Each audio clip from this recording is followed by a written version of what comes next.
Donc, avant de lancer la présentation, donc juste en deux mots, donc moi je m'appelle Lucille Berland.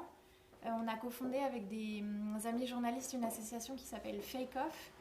En 2015-2016, on a commencé à se réunir. Elle existe vraiment en tant qu'association depuis 2017. Et donc, on fait des interventions dans des écoles. Merci beaucoup. Dans des écoles, dans des MJC, dans des centres sociaux, dans tout un tas d'établissements en fait, scolaires, de la fin du primaire jusqu'au lycée, et même auprès d'adultes. On fait aussi des formations auprès d'enseignants, etc. Merci beaucoup. Et le but, effectivement, c'est de faire un peu ce qu'a fait d'ailleurs aussi Bernard et ce qu'on fait là, c'est-à-dire parler d'information, de désinformation, comment reconnaître l'un de l'autre, comment les trier, comment hiérarchiser l'information, c'est quoi le métier de journaliste, c'est quoi la différence avec un influenceur sur les réseaux sociaux, avec un communicant, quelle est la différence entre un reportage, une enquête ou même un éditorial politique, une prise de position politique, la différence entre les faits et les opinions, qui est fondatrice et qui n'est même pas toujours acquise chez les adultes, alors que c'est le fondement de notre démocratie et de notre approche de l'information, cette différence entre faits et opinion. Donc ça, par exemple, c'est l'un des concepts clés qu'on aborde en intervention. Donc là, on n'est pas en intervention fake-off, donc on a une thématique précise pour ce qui me concerne, c'est de revenir sur les algorithmes, mais pas d'un point de vue technique. Faut bien comprendre que, peut-être en introduction, juste, chacun de nous passe en moyenne, en France à l'heure actuelle, 5 heures, 6 heures, 7 heures par jour devant un écran.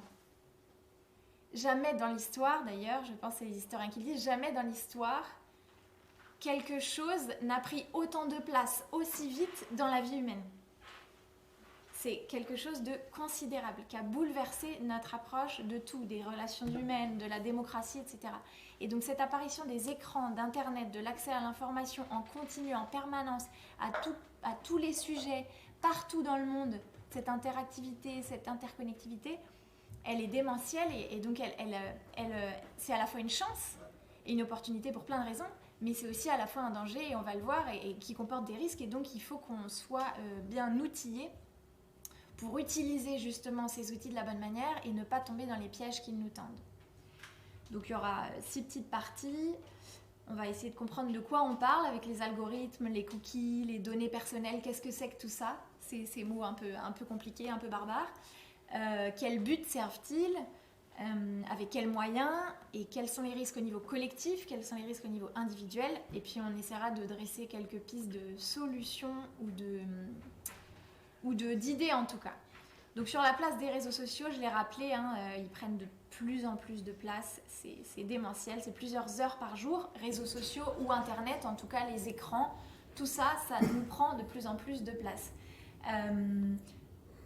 On est tous confrontés aux fake news. Là, je reprenais des chiffres d'une étude de janvier 2021. 83% des gens, en gros, estiment être confrontés régulièrement à des fake news. Donc, c'est gigantesque. Par rapport à l'âge, tu en touchais un mot, je crois, Cécile, tout à l'heure, mais on a souvent eu, alors depuis quelques années, on essaye de comprendre, mais qui sont les gens qui tombent le plus dans les fake news? Alors, on a dit un peu tout et son contraire. Au début, on nous disait, c'est plutôt les jeunes, ils tombent tous dedans, ils n'ont pas l'esprit critique encore, ils ne sont pas formés, donc ils tombent dedans. Après, on nous a dit c'est plutôt les seniors, c'est plutôt les gens. Bon, c'est très compliqué en réalité de savoir. En réalité, on tombe tous un peu quand même dedans. Et là, dans cette nouvelle étude de 2021, ils ont tendance à dire que c'est les milieux, donc plutôt les 35-49 qui seraient le plus sujets à tomber. Donc, en réalité, voilà, c'est très difficile de savoir la réalité. Là encore, on touche du doigt à quelque chose qui est entre des sondages, etc. Qu'est-ce que la vérité? Il n'y a pas forcément une vérité. En tout cas, on a du mal à l'établir pour dresser un profil type de la personne qui tomberait dans les fake news, dans le complotisme. Et sur ce troisième aspect-là aussi, sur la catégorie socio-professionnelle, Bernard en parlait aussi tout à l'heure un peu avec les CSP+, les CSP-, c'est vrai, on a tendance aussi à penser, et c'est très difficile d'y voir clair, que c'est plutôt des CSP-, moins connectés à l'information, qui ont un moins gros bagage culturel, politique, etc., qui tombent dans les fake news. Mais en réalité, c'est vrai aussi qu'il y a des médecins, des gens haut placés en politique, des communicants, etc., et qu'on fait 10 ans d'études et qui peuvent parfois tomber aussi dans les fake news, etc. Donc là, tout ça, c'est juste pour nous dire en introduction que nous-mêmes, on peut avoir des préjugés sur les fake news ou les complotistes, etc., et qu'en réalité, on a du mal à établir un profil type, ce qui nous fait dire qu'il faut tous qu'on fasse attention à nous-mêmes, parce que nous-mêmes, ça peut tous nous arriver de tomber dans les fake news.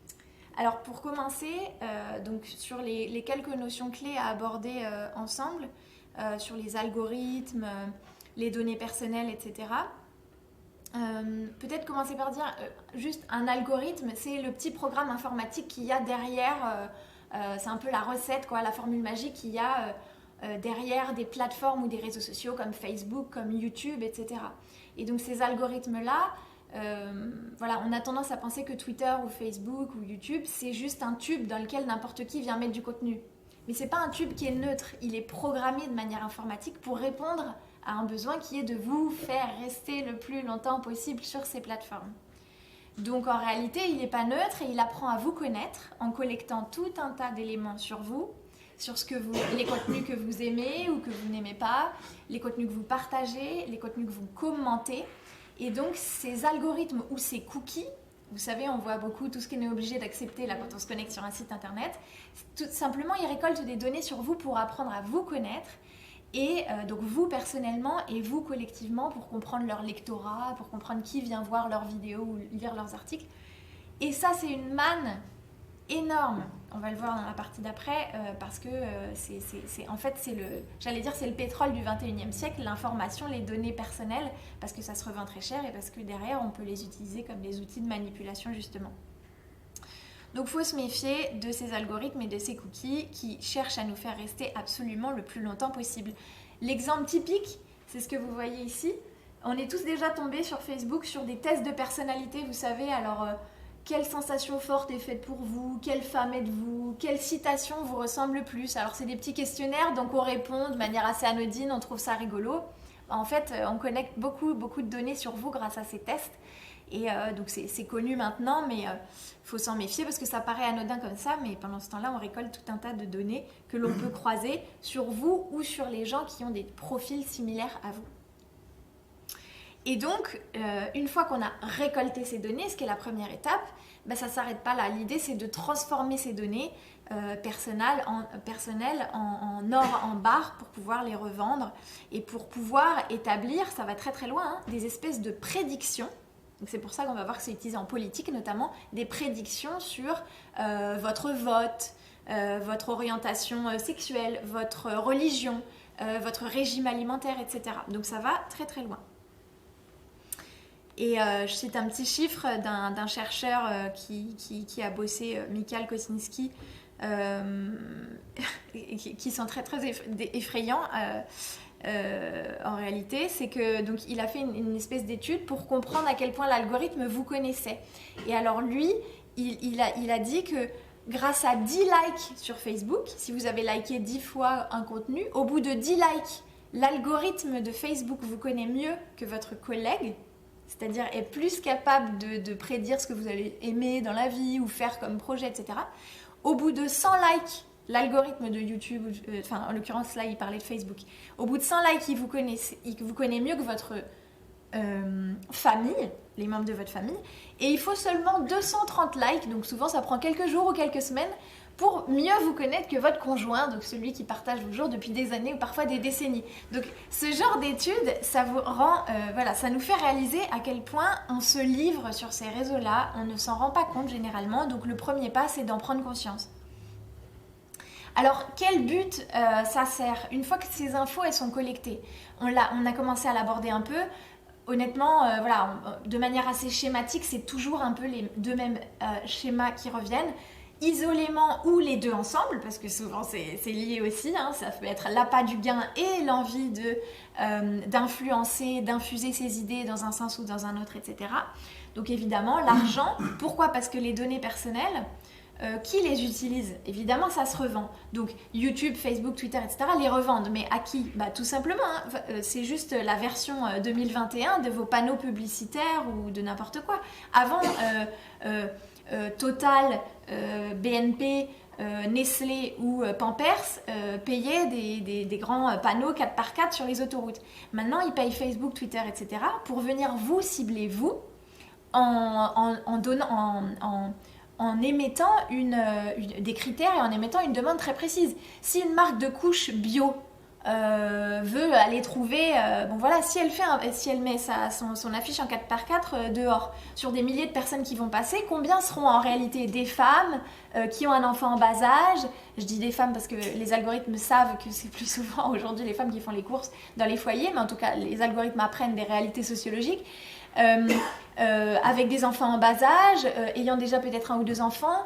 Si c'est des couches bio, donc une personne qui a tendance à acheter des choses bio, qui s'intéresse à l'écologie, etc., et bien grâce à vos données, la marque de couches bio va pouvoir venir vous cibler. Donc la marque de couches bio va payer très cher à Facebook, à YouTube, etc., ou à Twitter, enfin à des plateformes, pour vous trouver, vous, ce profil qui va être le plus à même d'acheter. Donc dans cette chaîne-là, où vous avez la marque Renault, Peugeot, etc., les plateformes, et vous, en bout de chaîne, les 2 premiers maillons vont gagner de l'argent, puisque YouTube ou Facebook va être payé par la marque. La marque va gagner de l'argent parce qu'elle va vendre plus de produits, plus de couches à la fin. Mais celui qui ne gagne pas d'argent et qui s'est fait piller ses données, c'est nous. Hein. Donc voilà, ça c'est la petite chaîne qui est toute simple à comprendre, mais comme on ne la voit pas, c'est invisible tout ça. Les panneaux dans la rue, on les voit. Mais quand on regarde une vidéo sur YouTube, on ne fait pas forcément gaffe qu'il y a 20 secondes de publicité devant, ou quand on est sur un site sur internet, on ne fait pas attention aux bandeaux publicitaires sur le côté, etc. Pourtant, sans le savoir, on donne de l'argent à des marques. Et donc, voilà, c'est important de l'avoir à l'esprit.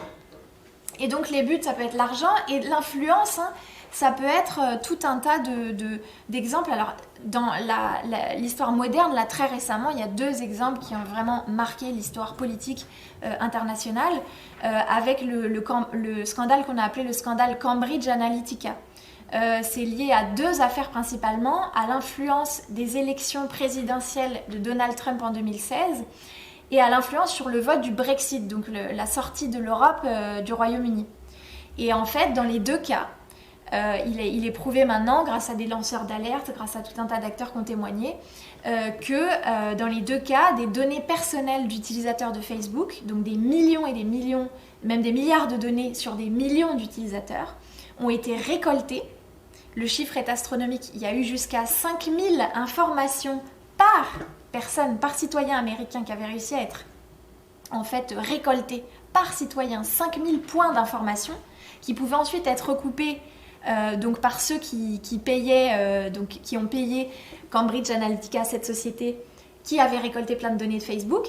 Et pourquoi la campagne de Donald Trump ou la campagne du pro sortir de l'UE, du pro leave, ont payé ces boîtes-là de collecte de données? Parce qu'elles savaient très bien qu'en allant cibler donc, certains profils et en apprenant à vous connaître, ils pourraient faire basculer le vote en faveur de Donald Trump ou d'Hillary Clinton, en faveur de rester ou sortir de l'Union européenne. Et vous voyez, dans le cas des élections américaines et dans le cas du vote pro ou anti-Brexit, ça s'est joué à rien, ça s'est joué dans un mouchoir de poche. Il y a des responsables de Facebook et des anciens responsables de Cambridge Analytica qui ont dit après, s'il n'y avait pas eu ces données personnelles, peut-être le vote aurait été différent. Le vote du Brexit, ça s'est joué à 2%. À 2%. Donc si ça se trouve, l'Angleterre serait encore dans l'Europe à l'heure actuelle s'il n'y avait pas eu toutes ces données. Donc on voit bien à quel point c'est une arme politique et à quel point ça fait l'histoire. Maintenant, ces données-là, quand on arrive à se les accaparer, ça fait l'histoire. Donc ça, c'était pour 2 exemples assez flagrants. Donc par qui sont financées les fake news? On en a parlé un peu. Pour revenir sur une fake news pendant le Brexit, c'est pas seulement les données personnelles, c'était évidemment aussi les fake news, et c'est en fait l'alliance des 2, d'une fausse information mais qui est portée par les algorithmes, parce qu'elle insurge tout le monde, qui est portée par les algorithmes. Dans le cas du Brexit, il y a une info qui était donnée sans arrêt par le camp du sortir de l'Europe, en faveur du sortir de l'Europe, qui disait oui, la Grande-Bretagne donne chaque jour ou chaque semaine, alors je ne sais plus exactement, 350 millions de livres à l'Europe. Donc si on sort de l'Europe, ce sera autant d'argent qu'on pourra mettre dans la sécurité sociale, dans la NSH, etc. Ils ont énormément répété ça, le camp du livre. Et en réalité, alors, à partir de quand on commence à parler d'une fake news, je ne sais pas. En réalité, le vrai montant, il est plutôt proche de 250 millions. Donc c'est quand même un montant qui est très important. Mais c'est quand même pas la vérité d'avoir dit 350. Donc à partir de quand? En tout cas, c'était pas un chiffre qui était juste.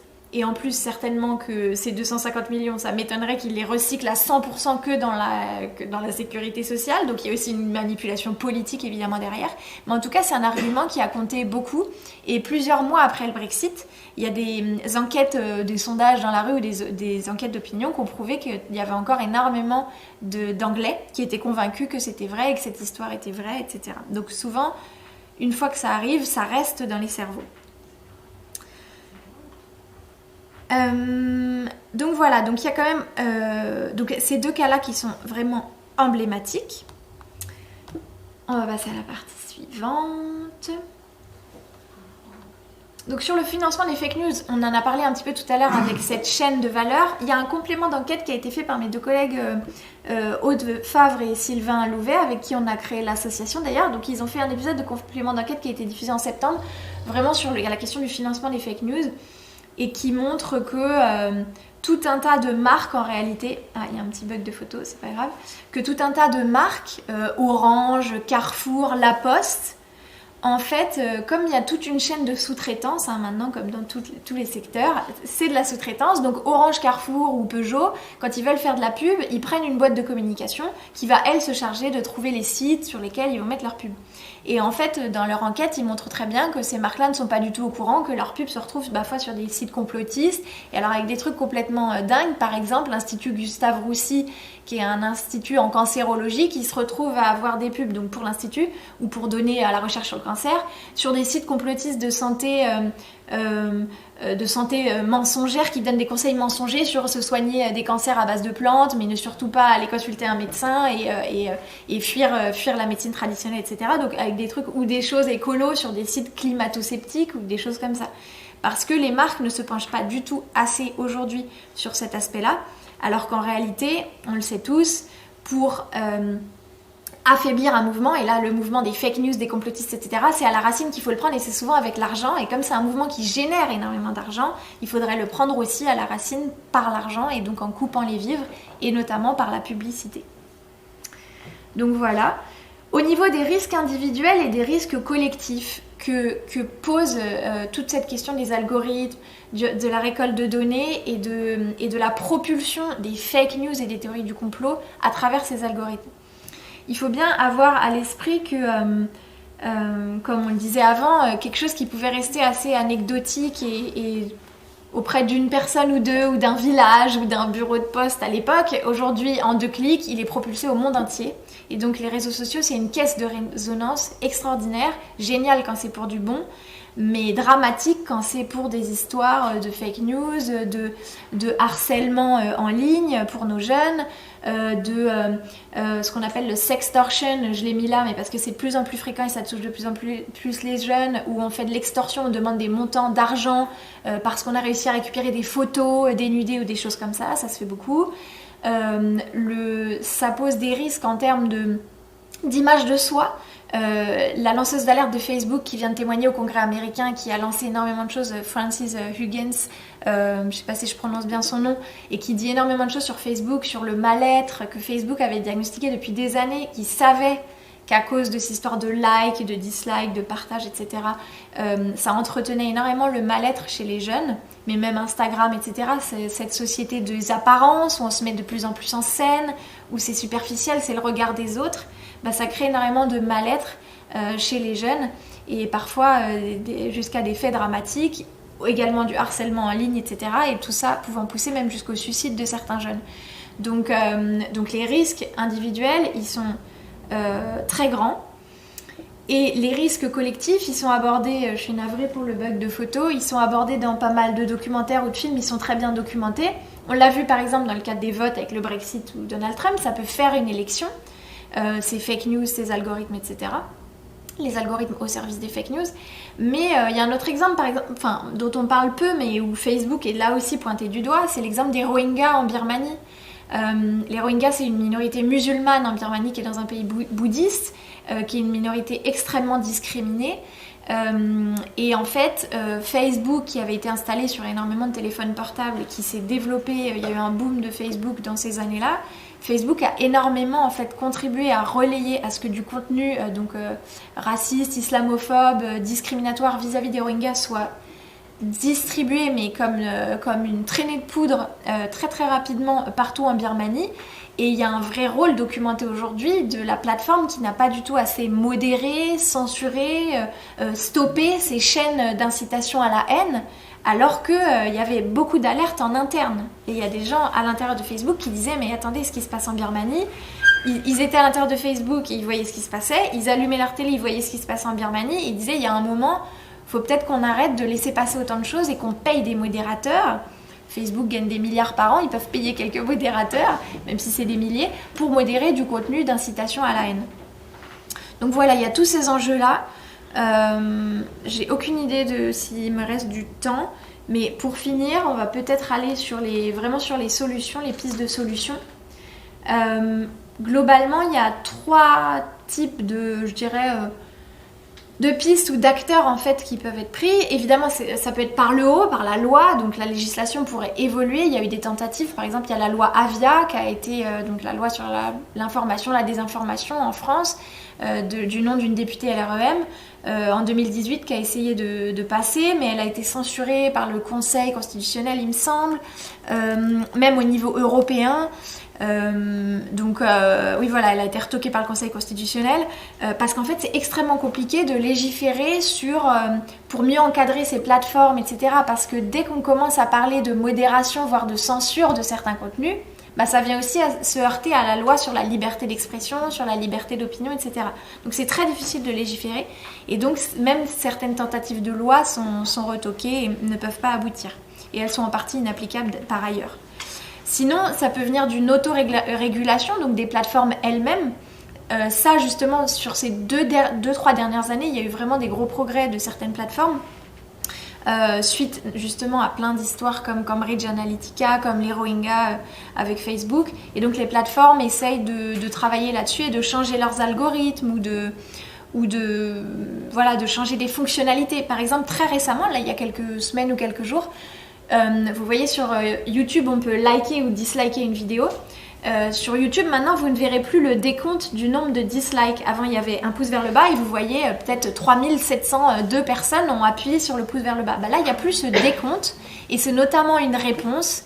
Pour eux, c'est une réponse au fait que les jeunes ou les personnes qui publient au contenu et qui auraient récolté beaucoup de likes pourraient avoir un grand mal-être vis-à-vis de ça et donc mal le vivre.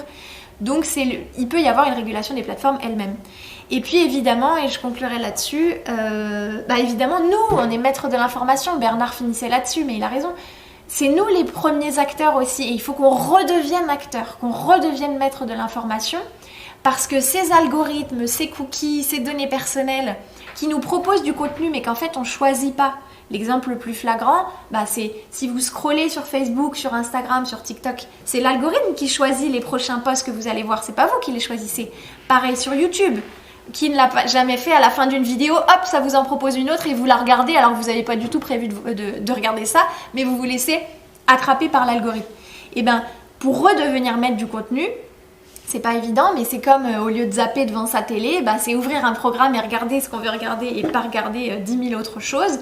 Et c'est là, du coup, redevenir maître et aller chercher les documentaires qui vous intéressent sur les sujets qui vous intéressent. Et d'ailleurs, j'en ai plusieurs à vous conseiller si vous voulez vous intéresser à la question des fake news, des manipulations en ligne, etc. J'ai mis quelques références ici. Mais en tout cas, allez voir ce qui vous intéresse et choisissez justement ce temps d'information disponible dont parlait Bernard, qui a été une phrase très connue, très relayée. Parce que ce temps d'information disponible, il est infiniment précieux. On se fait de l'argent sur votre dos et on vous fait perdre du temps de vie. Du temps passé avec vos proches, du temps passé à étudier des choses, du temps passé à vous amuser, etc. Parce qu'on est phagocyté, et je vous dis ça sans aucun jugement, parce que moi, la première, en plus étant journaliste, en fait, on est tous phagocytés, on est tous accros, et on est addicts comme à une drogue avec ces écrans et ces...